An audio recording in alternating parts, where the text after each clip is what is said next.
Words Aptly Spoken, which comes from Proverbs 25:11. A word fitly spoken is like apples of gold in settings of silver. The written word is a precious treasure.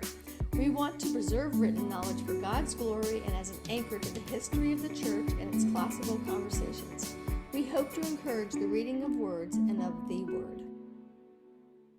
Welcome to Words Aptly Spoken, where Jennifer Courtney, Timothy Knox, and I discuss books from the Classical Conversations curated curriculum.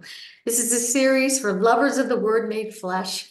It's Wednesday, October 2nd, 2024. I'm Lee Bortons, and today we're joined by Kelly Wilt, who helps us at Classical Conversations Multimedia, and she's one of our writer-designers. Thanks for joining us, Kelly. Yeah, absolutely. Thank you, Lee. You're so welcome. I just realized Classical Conversations curated curriculum is quite the alliteration. And I love saying it every week with you guys. It's fun. Okay, so Jennifer, tell us about this month's shows. All right. First, I'm going to say something really nerdy. One day when we realized that was 4Cs, we decided that it's like organic compounds in chemistry. So we started saying C4. So anyway, that's a fun little nerd thing for you.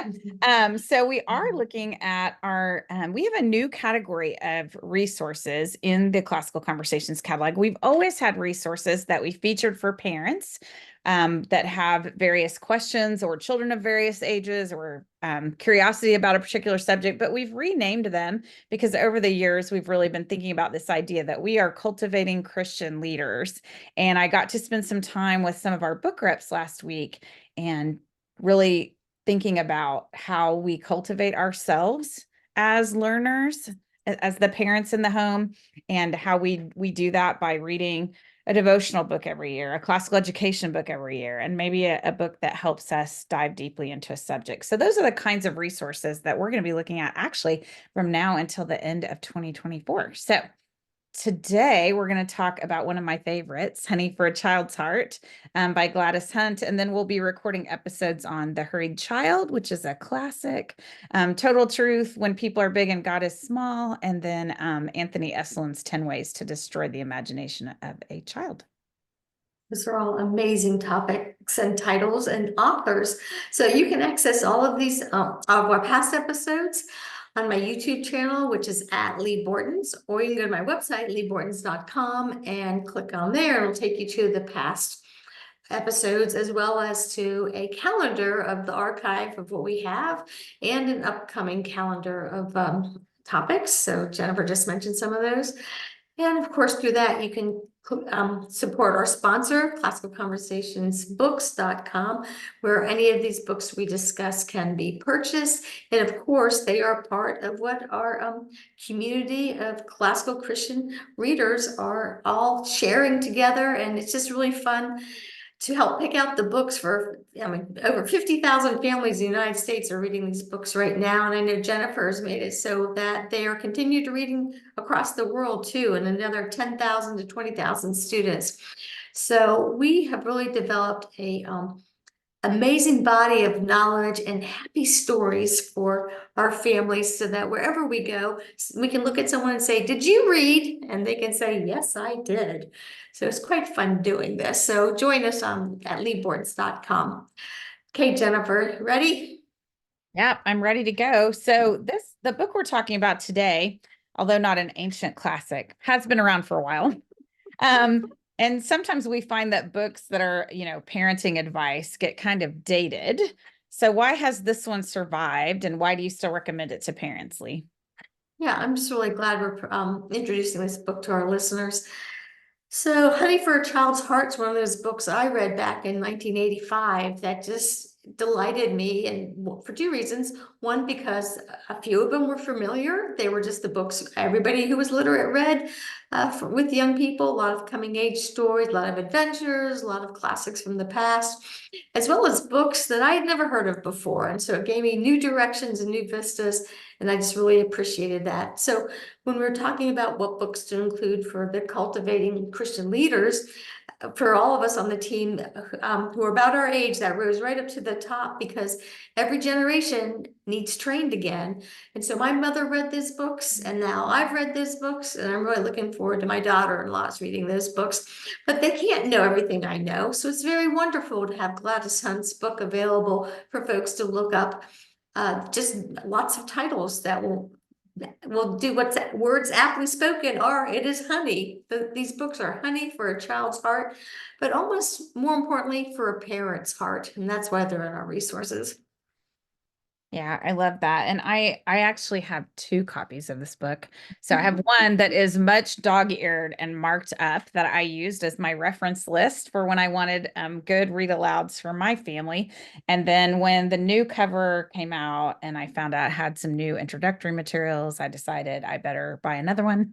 So now I have another one, which is nice because then I can loan it out. Most of the young moms in our community actually want to borrow my dog-eared and marked up one, because I have lots of notes in there about books that we read. But I have lots of what I call books of books, books that are book lists in my library. But this one is especially precious to me because she does such a great job of picking books that will minister to your family's heart. And so I think that it's very aptly titled. All right. So in here, Tim, she kind of has a tongue-in-cheek top 10 list. You would think it would be a top 10 list of ways to read to your children or encourage a love of books, but instead she's a little bit snarky and says these are 10 ways to ensure that your children don't grow up as lovers of books. So do you want to share that list with us and talk to us about it? Sure. Yeah, a little bit reminiscent of that Anthony Esselin book that we'll read and talk about at some point here coming up, the 10 ways to destroy the imagination of a child. She does have some other really good top 10 or suggestion lists that are on the positive side. This is just one that she uses to sort of illustrate some important things. So here's her top 10 ways to raise a non-reader. Number 1, have the television on all the time. Make sure you put a television set and a computer in every room. Don't forget the kitchen. Keep the place neat. No books or literary magazines in sight. Never let your children see you read a book. Never take your kids to the library. Never read stories aloud past age 2.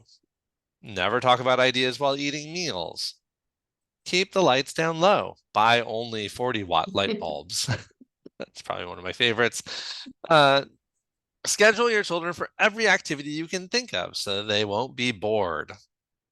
Never play any table games together. And absolutely no reading in bed or good lamps to make it easy to do. I love this list. When I encountered this list for the first time, I was already a father and glad to see that I do very few of these things on her top 10 things.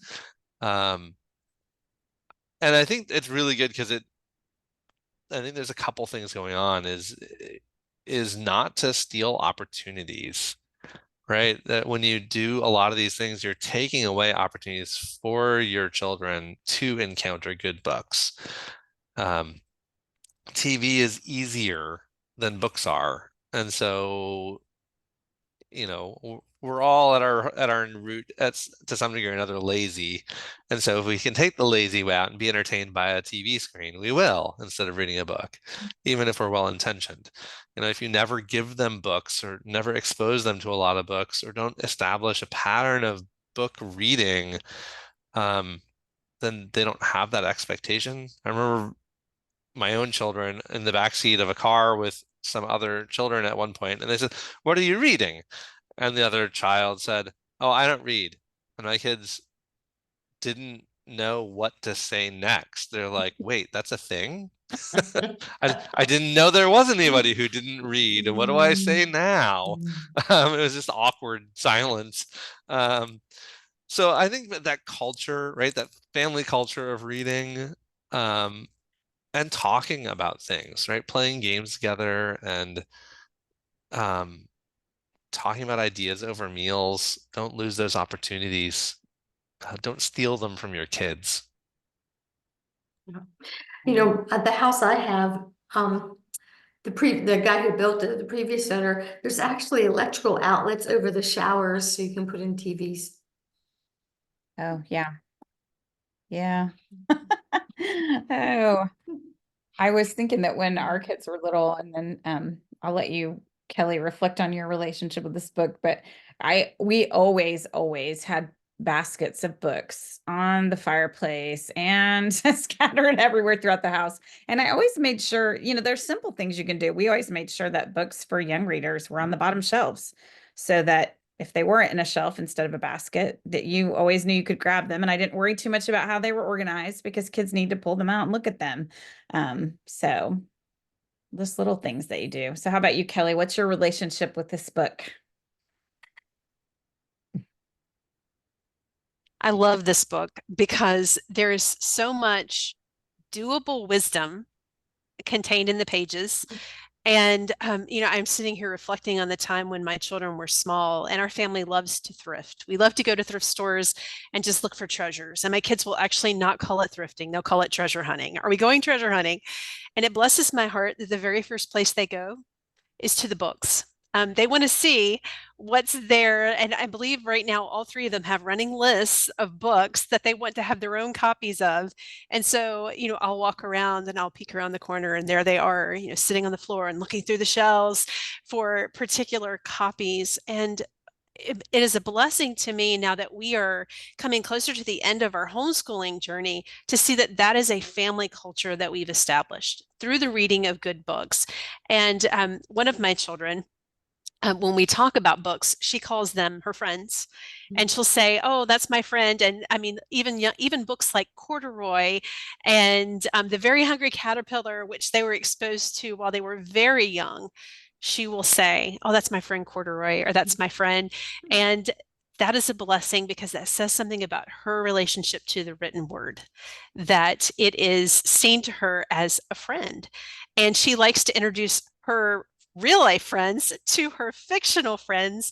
And so now I've caught her on several occasions taking books to community and squirreling them away in her backpack. And I look at her backpack and it's jammed full. And she's a tiny little thing, and she's like struggling to keep the straps on her shoulders. And I'll say, "Are you okay? What all are you taking to community?" And she's like, "I'm just taking some of my friends to meet my friends." And I love that. I love that for her. That's great.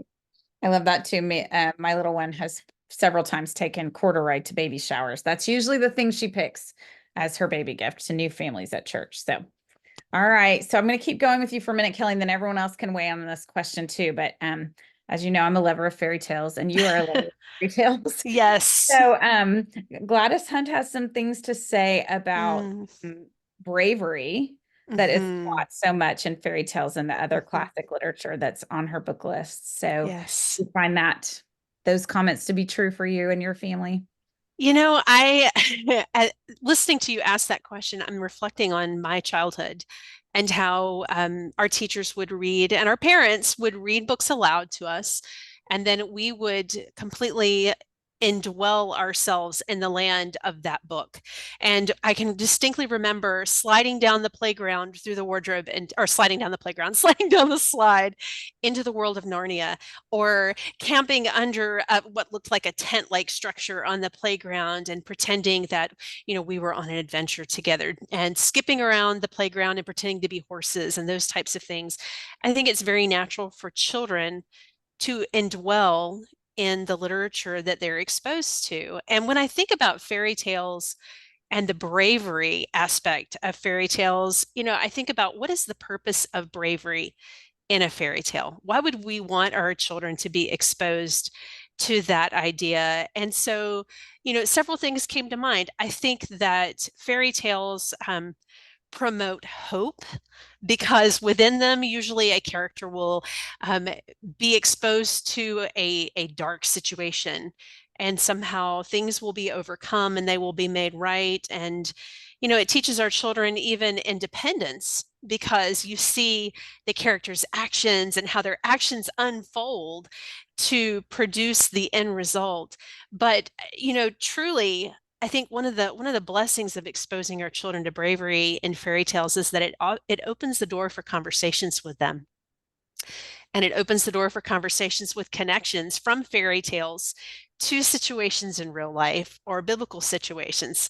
So even thinking about, let's say, the story of Little Red Riding Hood, which probably, most of our children have heard at some point, that opens the door for conversations about perhaps people who appear to be good and kind, but we want to be good and kind to them, but we need to not always expect that that will be the return result. And that makes me think about the scripture passage that talks about how, let me see, how we, innocent as doves and cunning as serpents, or, to beware of wolves in sheep's clothing. And I think it's a blessing when we see our kids be able to pull out those nuggets of truth and wisdom from the literature that they read.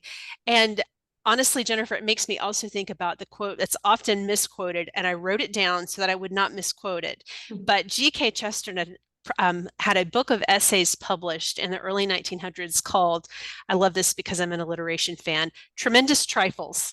And there is a section of that I would love to read because I think it's so applicable to why children need to be exposed to bravery.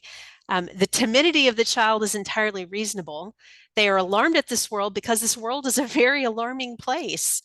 They dislike being alone because it is verily and indeed an awful idea to be alone. Fairy tales then are not responsible for producing in children fear or any of the shapes of fear. Fairy tales do not give the child the idea of the evil or the ugly. That is in the child already because it's in the world already. Fairy tales do not give the child his first idea of bogey. What fairy tales give the child is his first clear idea of the possible defeat of bogey. The baby has known the dragon intimately ever since he had an imagination. What the fairy tale provides for him is a St. George to kill the dragon. And so I think one of the blessings of introducing the concept of bravery in literature is that we show our children that if they persevere, that they can overcome. And that is definitely something that follows them, not only through their home education, but their life education and through the rest of their life. Yeah, I love that, Kelly. And I know that we've been sitting here talking for the last, I don't know, 15 or 20 minutes now about all these great books that we know, but we also have to remember that when parents are maybe new to this whole thing, they worry about what books to pick and picking the wrong books or missing out on the right books. And there's all these fears, that we're going to miss out on something or do the wrong things. It's a very fearful thing sometimes being a parent. So Lee, why would you say that this book is helpful to that kind of parent? Sometimes we're starting something we're not familiar with. Maybe we weren't fortunate and didn't have a parent who read to you, or didn't have parents who laid books all over the place. You got to start somewhere. And so Honey for a Child's Heart can serve as a checklist of books to go pick out go pick out the library and buy for yourself as well as for your children.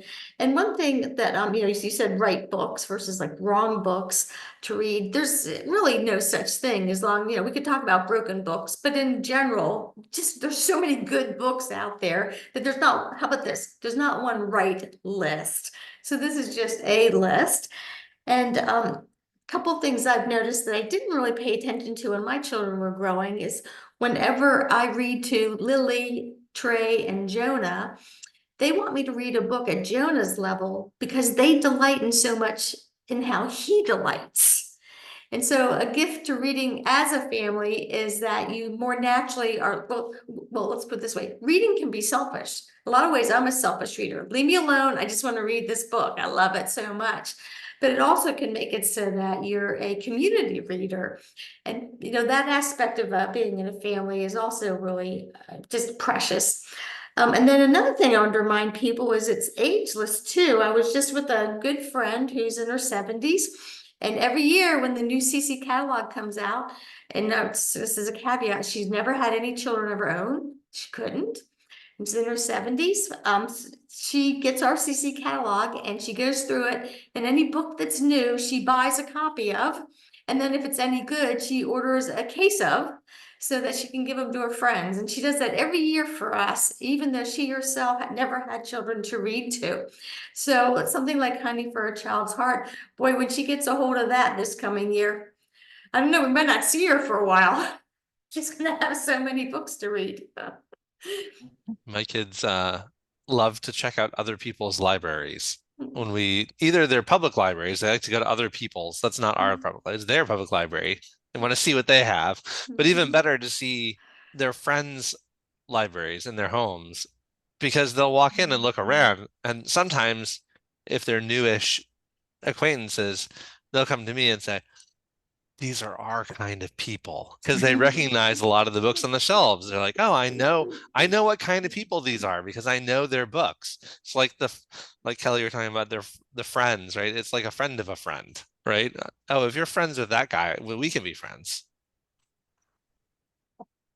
Yeah, that's great. And I appreciate that as many books as I already owned when I started home educating my kids, there were quite a few in this book that I didn't know about. And it was really a delight to me to find some new ones. So I shared my old friends with my family, but it was a delight to me for us to make some new friends together. So one of the ones that shaped the imagination of our home was the Henry and Mudge books. And I learned about those from a book list because they were written past my reading years, and they were delightful stories that my son still remembers into his 20s. So I think book lists are nice to introduce us to those friends of friends, like you described them. So, well, good. I think weirdly it's time for our break, Lee. So Yeah, it's always so fun to talk to you guys. Time flies. Just like reading a book, time flies.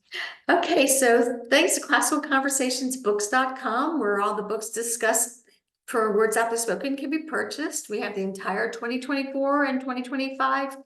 Wait, I said that wrong. We have the entire 2023 and 2024 Words Aptly Spoken calendar at leebortons.com with links to the CC books that you can purchase, as well as links to my at Lee Borton's YouTube channel.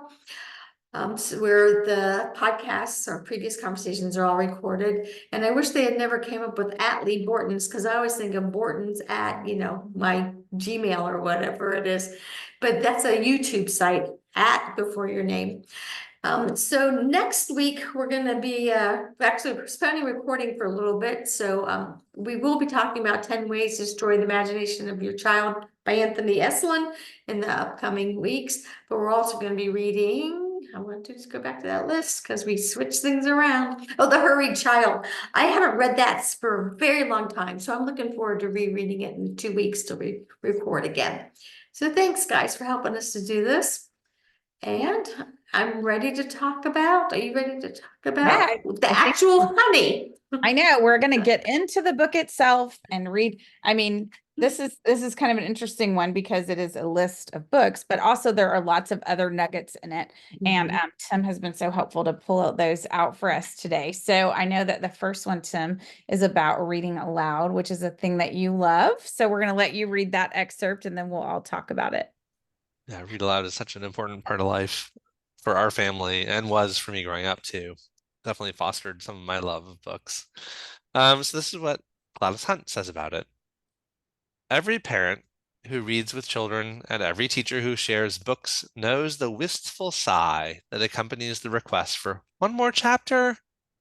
The teachers I can remember best are those who read to us each day from some wonderful book. I remember with special fondness the English teacher in my high school as she sat on the corner of her desk, enchanting us with the music of Sir Walter Scott's The Lady of the Lake. The stag at eve had drunk its fill, where danced the moon on Monan's rill, and deep his midnight's lair had made in lone Glenartree's hazel shade. Later, in other classrooms, I knew the delight of taking children into great adventure with a story, the utter silence of the room, the intent look on the children's faces, and the involuntary sigh that escaped our lips at the conclusion of this episode. We had been together in the presence of good writing, and we felt bound together by the experience. Books matter to children. It pleases me that when I meet former students unexpectedly, they tell me what they're reading. They could pay me no greater compliment. They know I would want to know. Great literature has a way of building people. Books continue to be an influence far beyond my own words to these children. What I'm saying is simply this.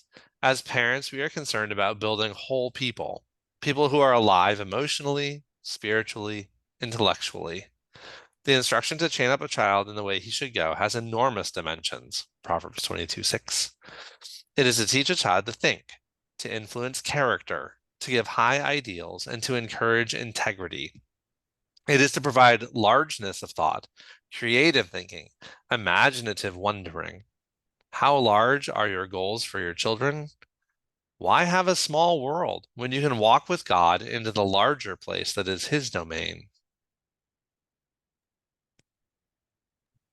I love this because just last week, on a Tuesday, which has been my community day for as long as I can remember, two former Challenge 4 students texted me to tell me about, one was about a book they were reading, and one was about a conversation they were having with a Japanese professor about books that we had read.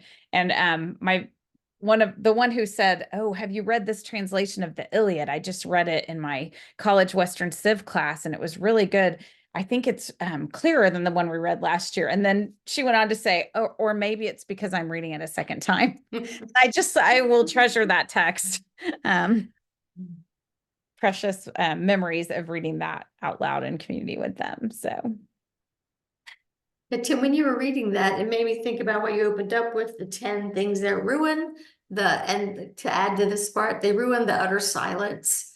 The children who are surrounded by the 10 things you don't seem to know how to hold their brain still for long enough to hear the chapter, right? Because they're so used to flash, flash, flash instead of building up for the excitement. So I appreciate that phrase, the utter silence that she could engender in the children she was listening to. And I think that's more difficult to do than the 30 plus years ago the book was written. In fact, I forgot what year was the book written. Do we have a date? can't remember the original. I can maybe see Because we have a newer version. new edition in front of me. And then the whole his domain was interesting to me, of course, with the math map and the domains that we're working on. And during our math map book club just a few hours ago, a mom very graciously asked a question and read some pieces out loud. And as she was reading it out loud to the book club, she realized her question was answered. And that even math is a social activity where you say it out loud and thinking is clearer sometimes. I think it's wonderful to point out that we're building a whole people, right? That not every book addresses every aspect of life as its main point, but any book that's really a human story is gonna implicate all the parts of humanity, and those are the opportunities for those conversations, right? That those open the door for this safe space of talking about what happened to somebody else, or what somebody else did, or what somebody else thought. And that we can sit apart from that and yet be empathetic, to be sympathetic to what the characters have experienced or what difficulties they encountered, and thereby build both those opportunities and also that common experience as a parent and a child to sit together to experience those things through the book. Right. I'm sitting here thinking about the first time that I read aloud Charlotte's Web to all three of my children, because my older two had heard it before, but my littlest one, who is my tenderest heart, had not. And the boys were so funny because they're like, "Oh, this is the part where mom's going to cry." And I know if you've read Charlotte's Web, you probably can guess what part that would be. And I remember my little girl, like I heard this audible, like, whenever they discovered that, and I don't want to give away the ending for anyone that hasn't read it, but if you have read it, you know that there's a somber section of the story. And just I kept watching her out of the corner of my eyes, which were already filled with tears, and I could see this one little tear like forming right here at the corner of her eye and trickling down her cheek. And then unfortunately or fortunately that day, we ended at a portion of the story that was not conclusive, that still left them wondering what was going to be the final conclusion. And I remember she sat in my lap and she looked up at me and she said, "Will it all be okay, Mom?" Will it all be okay? And the boys were like, oh, it's going to be fine. And I said, don't tell her, let her wait. Well, the next day, and we always read at the same time of day, I found her sitting in the big chair. We were all together, and she had the book in her hands, and she handed it to me and she said, I need to know it will all be okay. And it just, I don't know, it becomes that the reading aloud becomes family culture. And I Mhm. know that all the books are like puzzle pieces, right? That have been put together to shape my children's ideas of what a friend is, what does it look like to be sacrificial? What does it mean to love? What does it mean to do hard things in, during times of difficulties? All these portions, little puzzle pieces of virtue that they've put together by reading these books. And she was very relieved at the end of the story, although still a little sad, to see that the boys were telling the truth, that it would all be okay. But that book still has a tender spot in her heart. She has it on her shelf now. She's 15, but it shaped her so much. That was one of the ones that I was talking earlier about thrifting. She saw that book on the shelf and immediately took it off the shelf and went, "Oh, this is a friend. I have to take it home." And it's a cherished part of our family culture. And we have many books like that my older boys were exposed to before she was. And so she got into a place as she got older where she would say, I know you've read this before, but don't tell me now if it's going to be okay. She wanted to actually, she had grown into finding satisfaction in the waiting. But yes, reading aloud, so many wonderful memories. I remember the first time that I was exposed to Where the Red Fern Grows, and it was through an audible read, not through a visual read myself. And it just, tore me asunder. But I remember when the conclusion of the book was read, I was in a room with other children my age. There was almost a holy hush Mhm. after it was finished because there was a recognition, just like you just read, Tim, that we had been in the presence of good writing and it Mhm. had changed us. And it does that for our children too when we read those good books like she has, on these lists, for us to be inspired to look even farther for more good books to add to our families. So another place that until your children leave, you may not that you think of is when my children were in college, they would tell me what books they were reading, and all my children went away to college. And so reading the same books they were was not just a good way to keep in touch with them, but the better thing about it is that they would tell me that they wanted me to read the books that they were reading. And so their book list became my book list. So you have the Honey for a Child's Heart, you have the curated CC curriculum, you have just those trips to the library, you have so many places where family can connect to books, and it doesn't end. I mean, Robert's 40 something, and he still tells me what books to read and what sends me articles each week. It doesn't end. Mm. That's great. I will say one quick thing about your Charlotte's Web story, Kelly. We were at a team meeting a couple weeks ago and we saw a gorgeous and very ornate spider web hanging off the building, and absolutely everyone said, "Oh, look, there's Charlotte's Web." So that's when you know you're in good company. That's right. There's your kind of people, right, Jennifer, as Tim would say. Right. Well, we keep talking about this same idea about choosing good stories, Lee, but I thought maybe you could read what Gladys Hunt herself has to say about choosing good stories. That'll be so fun. Quality is a high priority. Good stories have good writing. They use imagery and word pictures that inspire the imagination. C.S. Lewis's children's books stand in a class apart for excellence. The Narnia Chronicles are worth reading over and over by every child and in every family. They are profoundly good books on every level: theme, plot, characters, action, language. That places the standard high. But there are more books than can be mentioned that qualify as excellent, which is the point of this book and the list in this book. It is better to acquaint your child with a book of quality than with a second-rate writing where the plot is only a thin disguise for dumping a message. Children have a precocious skill for skipping paragraphs, pages, and whole chapters if they feel a sermon coming, says Paul Hazard in his classic work on children's books. Every family should own one good Bible story book so that children become familiar with the wonderful stories of the Old Testament and meet Jesus in the New Testament. It is important to acquaint children with literature and stories that are foundational to our whole culture. If God is important to you, this will become a vital part of your sharing with your children. But that's only the beginning. There's a whole world of wonder awaiting a child in books. I love that. One of my precious belongings is the copy of Eggermeyer's Story Bible that my grandmother gave me in 1980. And the reason I know she gave it to me in 1980 is because she wrote a lovely note to me in the flyleaf about how she was passing these wonderful stories about God and Jesus to me in my very own hardback with a beautiful dust jacket. So very I wonder if important. that's, I wonder if it's generational, because every time my mother-in-law would give our boys books, she always wrote something in the beginning of it. Yeah, it must be. I love Yeah, because it. I don't think to do that. Do you guys do that? I do. I will But I I will got it from my occasionally, grandmother. Sorry, if it's Tim. a special book, Yeah. I will. If it's just a book that I'm like, oh, this was nice, here, read it, I won't. But if it's something that, if it is a copy of something that came down to me, or is something that's really special, then yeah, I'll write in it. Jennifer, I have to echo, Eggermeyer's is the book that we read Bible stories to our children from when they were young, and it still sits on our shelf for easy access now that they're not quite so young.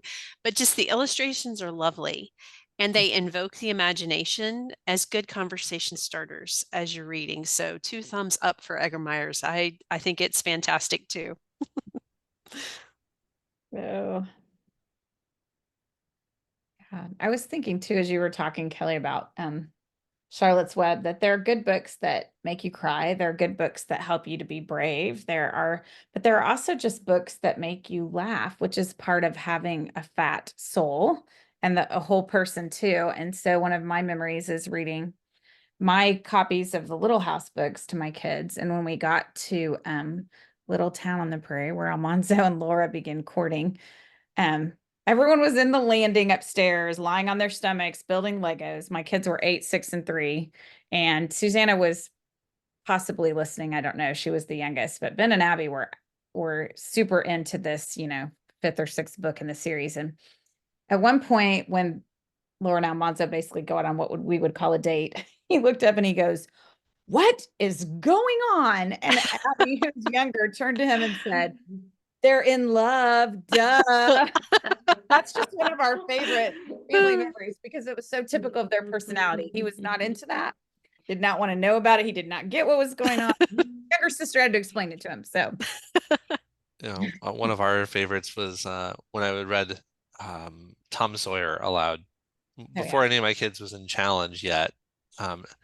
My son is just now reading it in preparation for challenge 1, but we were reading it together, and we got to the part where they're in church and Tom's playing with the pinch beetle. Oh yeah. And the dog comes in. Yes. And